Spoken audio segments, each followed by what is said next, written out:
Good afternoon, everybody. Welcome to Business Health Workshop number 5, and today's subject is boards that deliver.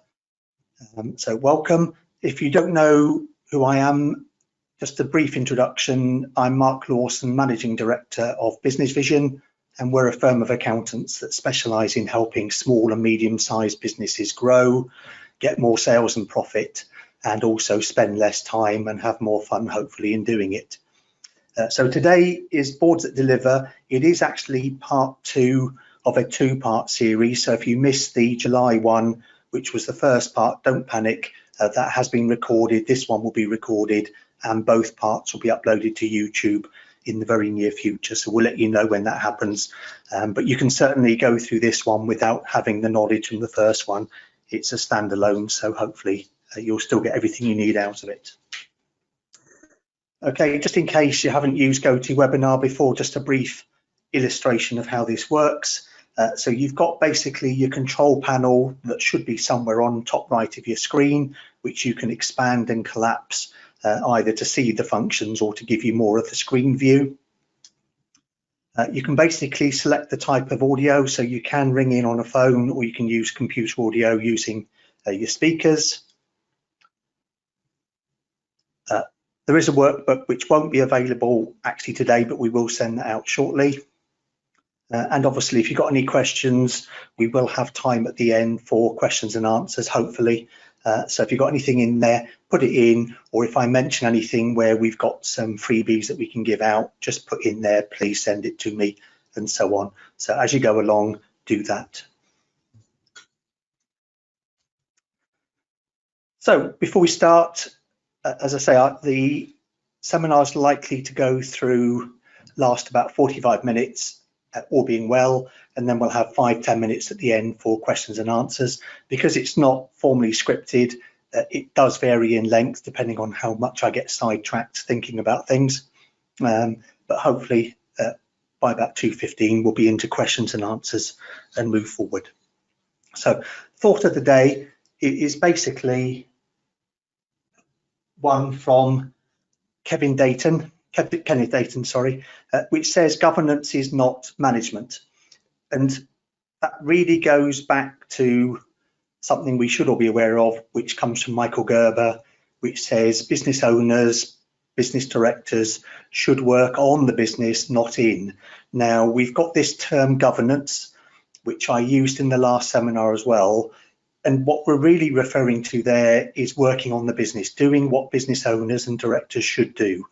And I specifically call it that, even though that's a not familiar word and maybe slightly technical, instead of using management as a word, because management actually covers a lot of things that are to do with working in the business. So sales managers work in the business, finance managers work in the business. So we just want to try and get away from calling working on the business management, because strictly, if you're a very large business, management is working on the business, but in small businesses, I think it gets a bit blurred. So we're using governance and management as the two separate things. And as we develop our governance skills, we become more aware of the difference between the two and more comfortable about which hat we're wearing in the business when we do certain things. And obviously, one of the key things from today, which is relevant at the moment, is COVID-19 represents a true crisis for most board of directors, most business owners today.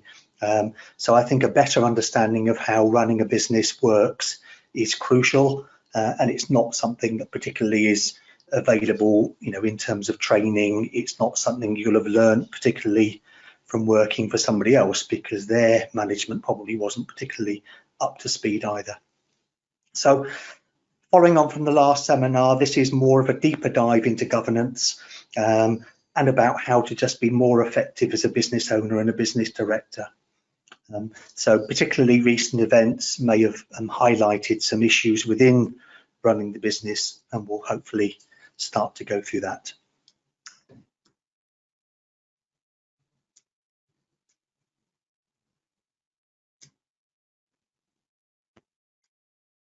So agenda for today, we're going to look at initially at the 4 pillars, which is something we looked at very briefly last time. So how do we run the business? What's the 4 pillars, the 4 basics of running a business? The role of the director. When I say director today, you can substitute business owner if you're a sole trader or a partnership, but we're basically talking about top end business owners, directors. We'll then look at governance framework plan, which is really a system for what business owners should do. So don't be put off by the terminology. We'll go through that in detail. And then we'll look at the annual governance work plan. Then into a risk register, which is something businesses absolutely should be doing to some degree or other, but probably don't. So we'll be looking at that in some detail. And then, as always, we'll look at the next steps, how we can help, and obviously then Q&A. So just going through those areas briefly, we'll try and go into as much detail as time allows, but we will have stuff available for you, templates, and obviously the slides and the audio recording at a future date to assist going forward. Because we've got a range of business owners that come on these webinars and here today, it's important to realise that some of this might sound as if it only relates to bigger businesses. So although some of the terminology might be more comfortable for larger business owners or medium business owners, everything that we talk about is relevant to sole traders as well, and small businesses, partnerships, even one-man bands. But the reality is that if you're a small business or very small business or a one-man band, the degree that you go into these things might be slightly different. It might be slightly less detailed. You might spend slightly less time doing the things we're talking about, but all of them are relevant from a very startup one-man band right up to multi-million pound businesses. So don't discount any of them, but also don't get put off if it sounds like very technical and very involved and doesn't apply to you. It just simply means that you just downgrade it slightly to suit the circumstances. And we'll be offering help at the end where we can go through each business individually with that in mind. So by all means, take notes today and get information from it. But as always, the key for me is to have people coming up with ideas that they can put into action. So keep notes about what you're going to do. And then at the end of it, hopefully you'll have 2 or 3 good action points to take away and put into place straight away in your business. So 4 pillars, as I said, we talked about this last time. We'll just go through it again in slightly more detail. So these are effectively the best practices in governance in running a business. So the first one we've got is called purpose. And what we'll do in each of these slides is give you what that actually means, what the practice of it means, but we'll also then detail what the business needs to record to do with those practices. So this is fairly top end stuff. So what we're talking about with purpose is the core purpose of the business, and that really is, why do we exist? It's just setting out what the business is all about in very basic but top end detail. So not what profit we're going to make, what sales we're going to make, but why are we here? What's the plan? And that can be whatever the business owners want it to be. It doesn't need to be clever. It doesn't need to be detailed and not sound like Coca-Cola's statement. It's whatever it might be for you. So that could be as simple as building up a business that's worth sufficient value to do X, Y, Z when you want to retire, etc. So it doesn't need to be that detailed. And that then allows the business to move forward knowing that that's the key purpose. And obviously in the day-to-day running of a business, that becomes lost really in the midst of running around like headless chickens. So we still need to bear in mind what our end game is, and the end game can suddenly change, you know, and it might get different as we get older, but have that there so that we know, and everybody in our business knows, what the whole point of it is in very basic but top level terms. So what do we record there? Well, we record that core purpose, which, as I say, is only really 5 to 7 words. And then we also have a vision. And again, we don't want to be looking at like vision statements, which might be 20 pages in a very big PLC financial statement. We're talking, you know, real down to earth visions. And that, I think, typically at this stage is where do we want to be in 3 to 5 years? We can't plan much further ahead than that. We'll have a slight idea of where we want to be at the end, but 3 to 5 years. So where do we want this business to be? And that can be a bit more specific than the overall core purpose. So that might start to define valuations, might start to define profitability, how much money we take out, how long we're going to be working in the business, the length of our week, and so on. We also then would define our core values. So what do we stand for? What's our beliefs and behaviours? And that does vary enormously from business to business. Some businesses are very much profit and money orientated, but other businesses can have a lot more going on, and that's entirely down to the business owner. But what are our core values? And we need to align that obviously with our team, the other businesses that we work with, our customers and our suppliers. So they guide the internal conduct of the business as well as the external conduct. And obviously, different businesses have different ones. So that's up to you, but we certainly need to know what the core values are. Then we've got the strategic side, so the business plan, which is basically exactly what it sounds like. It's a plan of exactly what the business is going to do at a truly strategic level. And that could work into eventually a 5-year plan, 3-year plan, and then maybe boil down to slightly more detailed 1-year plans and so on. But that definitely has to be there for even one-man bands, small businesses. That's key to have a plan. Otherwise, how do you know in which direction to go and whether things are working? And also, how do you know whether you've managed to get to where you're supposed to get to? And that plan would be updated, I suggest, on a quarterly basis for most businesses. If it's a small, very small business, maybe annually is fine. And then lastly, under that heading, we've got succession plan. So basically, what's the end game for the business owners? How are they going to get out? What do they want to get out with? Who do they think will then be taking over? Is it somebody within the organization? Will there be a management buyout? Is there a competitor that might buy them out? Or is there going to be some sort of search for somebody to buy the business? Or worse scenario, do we think the business isn't sellable because it's so linked to the owners, in which case that needs to be thought through as well. So that's the first pillar. The second pillar is culture. That's basically about how does the business actually and the business owners actually run. So we're basically looking there at effective meetings, which might sound fairly trivial, but they are key to a business. I've yet to see many businesses where there are effective meetings. There's lots of meetings, but none of them particularly effective at a board level. And for that, we record the work schedule, which we'll come on to in a moment. We've then got working effectively with others, depending on the size of the business. We then need to define the roles of the board of directors. Certainly if there's more than one, we need to record meeting agendas, and we need to have minutes of those meetings so that we know exactly what we've decided, what we have to do, who's going to do it, and when they're going to do it by. And although that's very basic, as I say, most meetings I come across in businesses are very woolly. There's certainly no preset idea of what's going to be discussed. There's basically a free for all in terms of the discussion. Then at the end of it, nobody really knows what, if anything, is going to happen as a result. So what positive steps to move forward. And then at the next meeting, which is fairly ad hoc and random again, all the things get raised again and people go, didn't we discuss that at the last meeting? And they probably did, but nothing happened. So meeting of minutes, crucial. And the next one is to make the right decisions at the right time.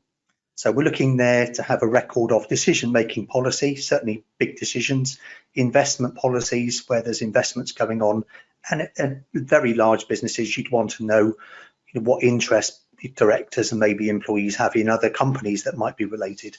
But I say that would be for very large companies as well. And then a learning mentality. So how do we basically train? How do we move forward? How do we get to know more about what we need to do?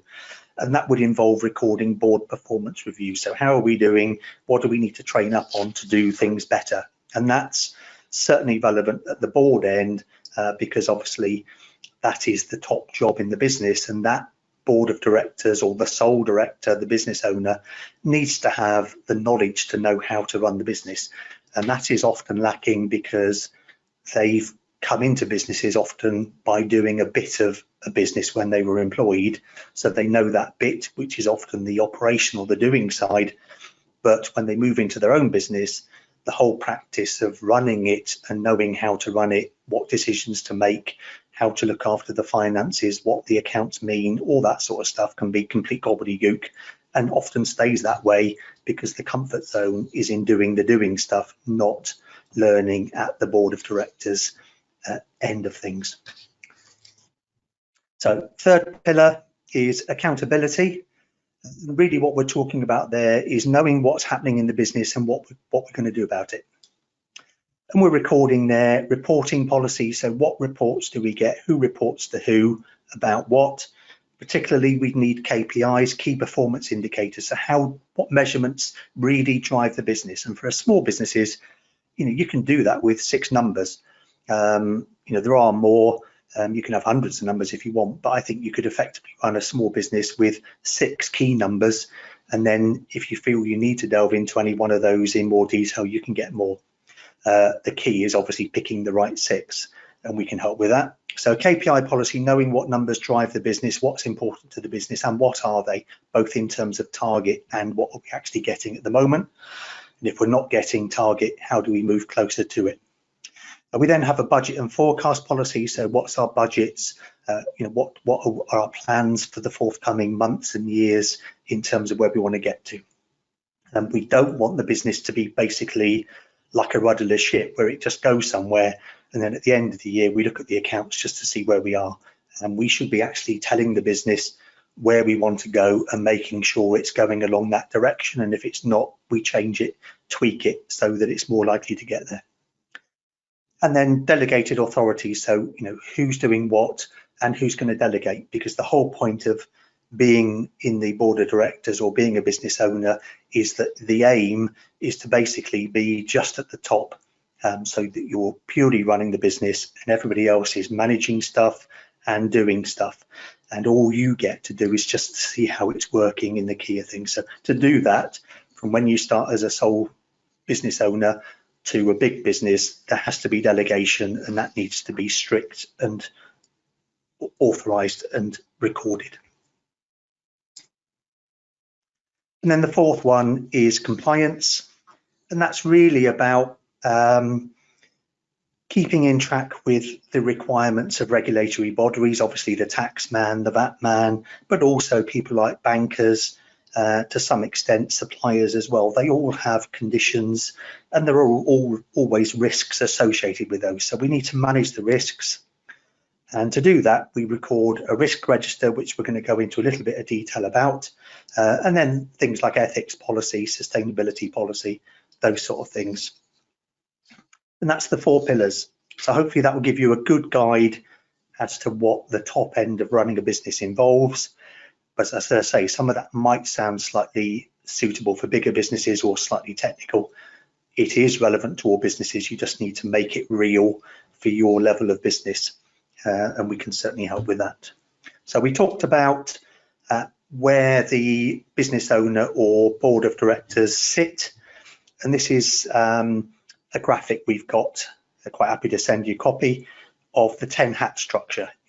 There are others. This one we find suits businesses, but it's really an organization chart. And it's important that the line we've got there in the middle divides the strategic running of the business, which is above the line, to the actual operational side, which is below the line. So above the line are the directors, the people who run the business, and they're running it on behalf of the shareholders who obviously own the business. Quite often those will be the same people. Certainly in small businesses, medium businesses, there'll be family businesses, or 1 or 2 man bands or 2 woman bands. So the shareholders will often own the business and be involved as directors for strategy and stuff like that. But underneath that is leadership, which is basically leading the business, and then underneath that are all the departments. So we've got product service development. So that's basically working out what we're going to be doing in the future, how we're going to be making it, how we're going to be supplying it, delivering it. Operational, that's basically the doing. Sales, how are we getting new customers, how are we keeping existing customers. Marketing, what do we do to get those new customers in? Finance, how do we make sure we're getting paid? How do we make sure we're solvent? What finance do we need? And so on. Admin and technology, so under that we would have IT, all that side of things, and then HR, human resources. So you can combine some of those. I don't mind if you want to make that 4 roles at the bottom, or 12, doesn't matter particularly. You can have sales and marketing, but that's an overall guide. The crucial bit though is making sure that, because we're often, as business owners and directors, in a lot of those boxes, we need to make sure that we understand our role in the top bit and it doesn't get blurred, or worse still, that we just concentrate on the below the line bit and never really do anything above the line. So most of you will be wearing at least 2 of those hats, possibly all of them at different times. So you'll be working in the business as well as working on the business, but you need to understand that sometimes you're basically running the business as a director or thinking about the business as an owner, so its value, etc., and its ability to provide you with money. And other times you're going to be in the bottom there as a salesperson, or a bookkeeper or whatever. But it's understanding that you're wearing different hats at different times and they all come with different responsibilities and roles. That's the key bit. So having said that, what is the role of directors? Well, a few bits really. Looking at vision. So that's setting the vision of the company based on what we just said. It's where's the business got to get to? How do we see the end? And if anybody hasn't read the Michael Gerber book, the E-Myth, E-MYTH, Revisited, that's probably the best book to start with, because he says that that's the only thing that a business owner should be worried about, is where are we trying to get to? How will we know when it's done? What does it look like when it's done? Strategic plan, so creating a strategic plan, which is basically getting from A to B, A being where we are now, and B being that end game, the vision at the end. What's the business model? So what's the right business model and team structure? What's the right way to get to our customers? How many people are we going to need? What do we need them doing, etc.? That's obviously, a big area. Legal and financial oversight. So looking at the financials, understanding what they're saying, understand legally what we should be doing and shouldn't be doing. Business growth. So making sure that the business grows according to our plans to get from A to B. And then obviously, lastly, making sure that the board of directors performs properly. And even if that's, I say one director, we're still talking about effectiveness, effective meetings. So a lot of the time it's easy to get dragged into, let's say it's a wife and husband business, the board meetings typically will be a fairly random meeting at 8 o'clock at night whenever they feel like it, over a glass of wine, where typically they'll moan about the things that are all going wrong, but there's no structure and no actions taking place that involve those roles for key directors, which is why you need it at a set time with a set agenda. Otherwise it's just randomly moaning about the day. So job description, we've got some job descriptions of most areas in the business, but this is the one, and I say this will vary enormously, but we're quite happy to send you a copy of this. So this is just a closer look at the role of directors. So we've got there the position summary, and then the key responsibilities. So what is the vision of the business? So the director is going to be reporting to shareholders. So we've got the tasks that come under the vision. I won't go through all of these, but you'll just get an idea that what we've got is key areas that link back to those pillars. And then we've got tasks that need to be done with each section, and some accountability in terms of the KPIs. I'm aware that some of this typing might be quite small on your screens, but as I say, you will get the slides, and I'm quite happy to send you a copy of that job description. So we've then got tasks under the strategic planning.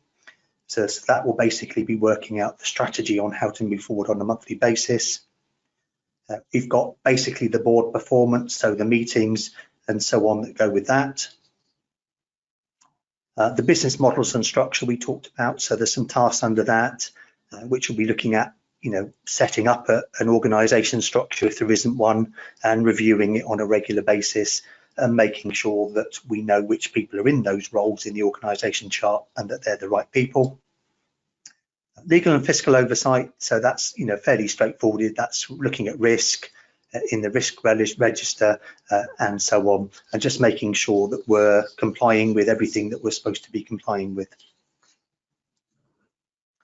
And then business growth, all these sort of day-to-day ideas on business growth and getting the numbers that we want to achieve. So if we're starting from A, we want to get to B. One imagines that for most businesses, B is going to be bigger than A. So it's making sure that we know how we're going to get that growth and we monitor it. So a job description, the whole point of that is not to go into great detail of it, but to understand that's the sort of layout we should have. And often directors, business owners don't feel the need for that because they know in their head what's supposed to happen. But I think laying it out for their benefit and also for the benefit of employees and third parties is crucial. So you know exactly what to do. And I say this purely relates to the above the line director position. The sales manager or the salesperson job description is completely different, and sometimes the directors will be doing that, but they're not actually acting as their director role at that point. So the other thing we said we look at is the governance framework plan, and this is really just a simple written plan. It's the system for doing all the things that we've just talked about, so it addresses each of the 4 pillars. And just to go through again, what those should cover is the purpose of the business, the vision, the core values, what they're about, board roles and responsibilities, board composition if relevant, who's going to be in it, the meeting rhythm. Some people call that the meeting pulse, but it just means what regular meetings do we have in each area, when do they happen, and what are the annual and quarterly priorities. And again, for bigger businesses, you might go, it's not just annual and quarterly, it could be monthly as well. For very small businesses, you might go, it's just annual, and that's fine. So we're not saying this is rigid, but don't discount any of it because it's all relevant, just depends on the scale. So this is a template which we can give you. I'll go through how to get that at the end. But I say this can take various forms. It doesn't have to be exactly like this, but this is, thought through, well documented and established over many years. So it's, if you haven't got anything, it's certainly worth using that for the moment. So purpose is to create, this is I say a template. So we've used basically a business that creates kit and equipment for adventure, outdoor adventure and indoor adventure type activities. So their purpose is to create unique adventure apparel for thrill seekers. That's a very short phrase that sets out exactly what their aim is. Vision, so we've now got revenue of a certain figure achieved across all the locations in top 5 countries. So this is an overseas company in this particular example, and the brand will be synonymous with high octane sports apparel. Core values, so they've picked out some phrases and then they've sort of given a slightly more detailed definition, so you can go through those. Again, I won't go through all of these in great detail, but they're looking for adventure, original, tough and fun. That sets out them, and then they've started to give a brief definition, which obviously helps when it comes to things like marketing and slightly more detail. Board composition, so in this case there's 3 people, and they, importantly, they've defined who the chairperson is. But I say in your case, for your particular businesses, I can imagine it might be 1 person, it might be 5, but it doesn't matter, but at least it's set out. Then we've got, I say, the meeting rhythm. So we've now got a board meeting monthly on the 3rd Tuesday of each month. And that's important because we can then get that blocked out, because we're all busy. There will be things that crop up, emergencies, but I would consider the board meetings to be pretty much the most important thing to block out in the diary. In our own business, we have rules that say for all our board meetings and leadership meetings and team meetings, that the only reason, an excuse for not turning up to those is holiday or death. So if they're not on holiday or passed away, then we expect them in that meeting. There is nothing that's more important than attending. Obviously, having made it that important, it's also crucial that that meeting is very efficient. Otherwise, people are going to moan about wasting their time. So the board meeting in this particular case, the board of directors, is monthly. I say for smaller businesses, one-man bands, could be quarterly quite easily. There isn't going to be that much to discuss at that size. But I think monthly for larger businesses is perfectly suitable. But within that, although it's not part of today's session, there would obviously then be potentially weekly team meetings, whatever you want to call those, huddles. We have a Monday morning meeting where everybody gets together for half an hour, first thing Monday morning, and we just discuss what's coming up that week, which clients are coming in, which clients' work is urgent, what needs to go out, what are our workloads, who's doing what when, you know, and all those sort of basic issues. So everybody's basically aware of what's going on. And we also use that meeting to ring the bells about anything positive that happened the week before, just to give everybody a bit of a lift on a Monday morning. But that's, I say, a team meeting, which is not the subject of today, but it's part of a team rhythm, and monthly board meetings would be what the directors would be involved with. And then we've got the annual priorities. So they've picked out 6. Every businesses will have different ones, but I wouldn't make it your to-do list. This is, we're talking, you know, key annual priorities, probably 3 to 10 maximum. You're not going to be able to concentrate on more than that. And lastly, breaking that down into quarterly priorities, where we get to the stage of working out specific actions and then going, who's actually going to be responsible? Because although the board of directors is running this meeting and having this framework plan, it often won't be the directors that have to do the work. So we can see there that a lot of the work and actions for the plan have been delegated to somebody else, and it's crucial that we have some sort of end time as to when we expect that to be done. Otherwise it will just be put on the back burner and never happen, and less important things will take their place. So I've skipped through that a little bit. As I say, we can get the whole thing to you so you can have a look at it in detail, but it's more important to get the things it's supposed to do done, not necessarily how it's laid out. And the last one is basically the annual governance work plan, which is really just aligning everything with your year. So the one I've got as a template is calendar year, but obviously you probably prefer to have that linked to financial year. And we've got on the left is the projects and actions that the board need to live up to and implement for good governance. So going through that, we've got business plan review and update. That happens quarterly. We've got roles and responsibilities. So that's going to be done once a year, where we'll review the organisation, and then the next month we'll actually put some descriptions into those roles. We'll have budgeting and forecasting. So we'll create our draft budget in February and finalise it in March. Then we've got, as I say, the management reports, the managing director reports that are available monthly. Again, small businesses, probably quarterly. Risk register, so updating the risk register we recommend is monthly for most businesses, but an insurance review yearly. Compliance, so some businesses have what's called bank covenants, where the bank insists on certain numbers working a certain way, not quite so common in the UK, but if there's no specific covenants, there certainly will be some numbers that you ought to be measuring and meeting from a bank and cash flow point of view. If you don't know what those are, we can certainly set those out, but there's probably 3 or 4 key numbers where you need to know whether you're on the right side of them from a bank and cash flow point of view.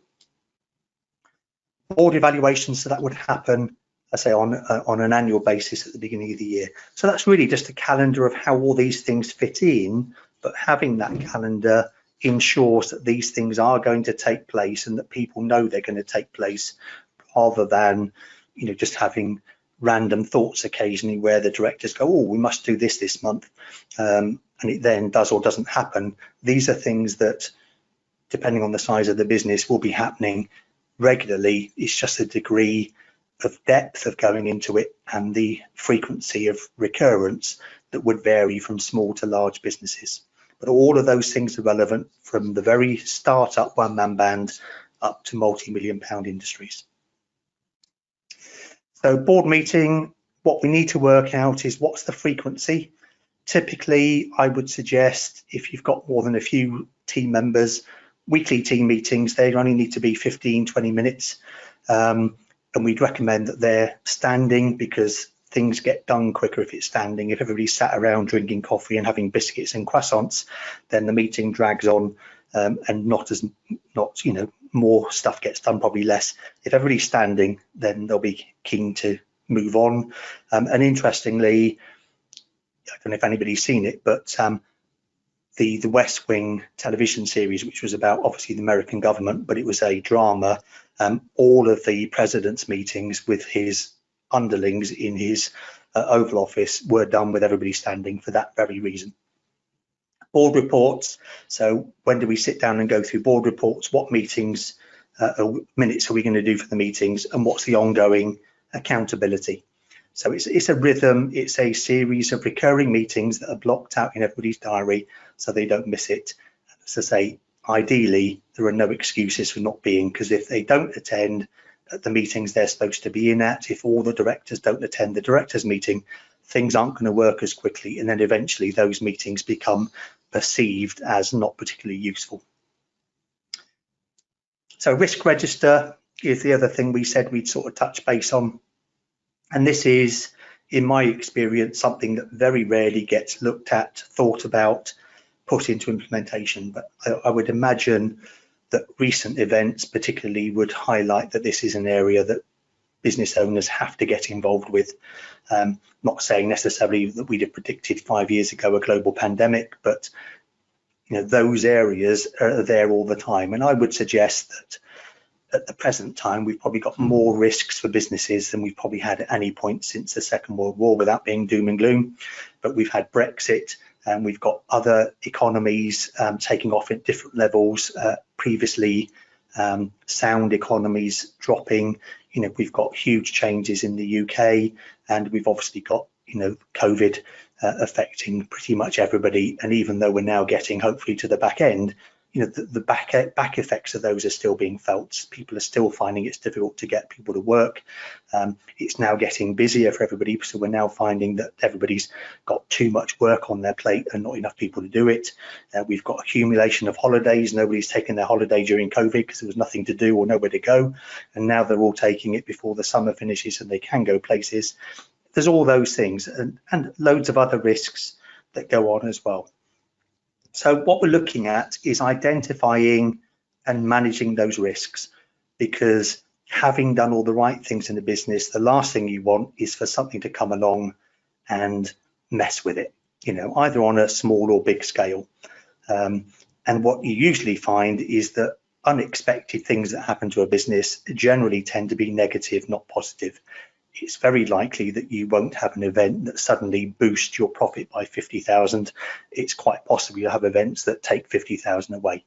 So, sod's law is that negatives tend to happen a lot more when they're unexpected than positives. Premium bond wins or lottery wins are a lot less experienced than the negative side of things, like, unexpected repairs and so on. So those are the areas, they're sort of the areas we've talked about that you would look at to identify and manage risks. So obviously the top end, leadership, product, services, operations, marketing, sales, finance, HR, admin and technology. They all have risk areas. Technology is moving rapidly. Now that can be a huge bonus and it can be a huge opportunity, but if we don't move with it and understand where things are going, that can be a huge risk as well. We could be left behind. Great example, if ever you want to read on it, is the Swiss watch industry. That was, world leading, huge amounts of profit made and pretty much a monopoly on creating top end watches. And people started to mention things like digital watches, and the business leaders there said, it's a minor thing. We've got such a big monopoly, we're completely safe. And 20 years later, gone, So need to keep an eye on those as well. So what we tend to look at here, and this is just an example, but again, we can send you a copy of this, is we're looking at a risk register where we're identifying risks. So each risk has been given a name. and obviously we're recording which area it falls into and a brief description of what that risk is, and that requires some brainstorming initially, which is why it's part of the meeting pulse. What we then do is analyze the likelihood of that risk happening and the severity of consequence if it did happen. And based on that, we can then work out a score to see how important it is to our business, because something that is very unlikely to happen, and even if it did, it would have a very minor effect, isn't going to be a high scoring top of our list priority to try and deal with. So it's important that we don't deal with all the risks the same way. So with our risk register, we've got a particular algorithm that works out what the overall assessment is and then color codes it into severity, which obviously the top one gets dealt with quicker than the bottom one. We then work out how we're going to mitigate it, how we're going to try and get rid of that, and who's responsible for looking at that. And then you'll see at the bottom that numbers 1 and 2 have been moved to the bit that basically says that that's been extinguished or eliminated. So we've dealt with those risks, they are no longer a problem. And we'd work through the list accordingly. So wherever possible, we can't necessarily cover every risk, but at least this process will identify that we can't cover every risk. And maybe we then keep our eyes out to see whether it might be happening. So hopefully that will be a flavour. That template is available. We can send it to you both as an example of a completed one, but as an Excel spreadsheet where you can actually put your own stuff in and the algorithms are already built in for you. So I'll go through that in a moment about how you can get your hands on that, but quite happy for you to have that. So that's all the areas, and that really is the second half of the sort of governance one.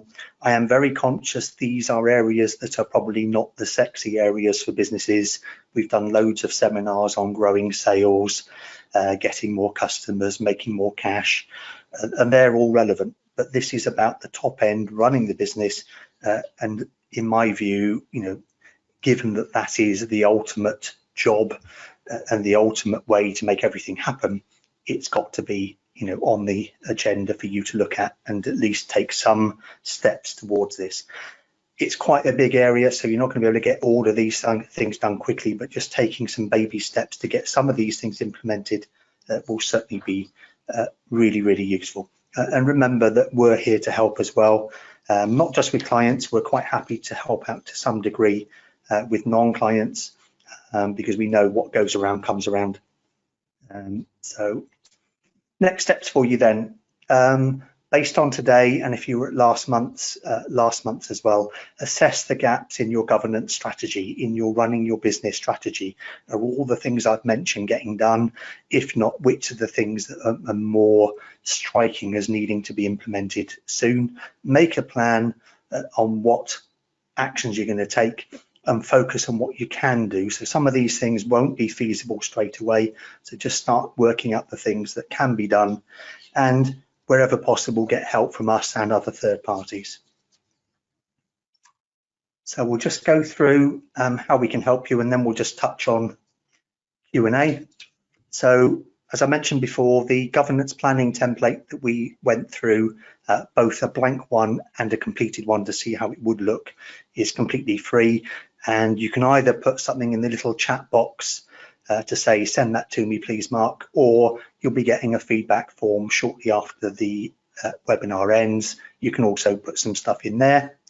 We do governance planning, so we actually act as the third party. So a lot of businesses find that having an external source to help with these things can be really useful. Certainly big businesses have what's called non-exec directors, who basically are third parties that just come in and give their experience and just act as an outside influencer. So we can perform that role, and I say the fees run typically from about £150 per month, but that's something that we can run through. The risk register template's available, and we also have a complimentary business meeting to discuss anything, typically the big picture stuff. So we already meet clients about tax, accounts, growing the business. This is about looking further ahead, but we can certainly cover the subject of today within that. So whether you're a client or not, that's available to you, and you'll get the opportunity to request that in the feedback. So I'll just quickly check to see whether any attendees have put in any questions, and then we'll either answer them or close down. Bear with me.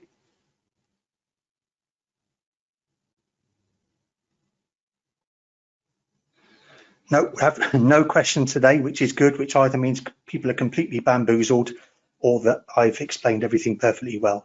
But if you do have questions and don't want to put it through the chat box today, or you're busy, then by all means email us or contact us. Always happy to help out. So with that, just a final thought for today.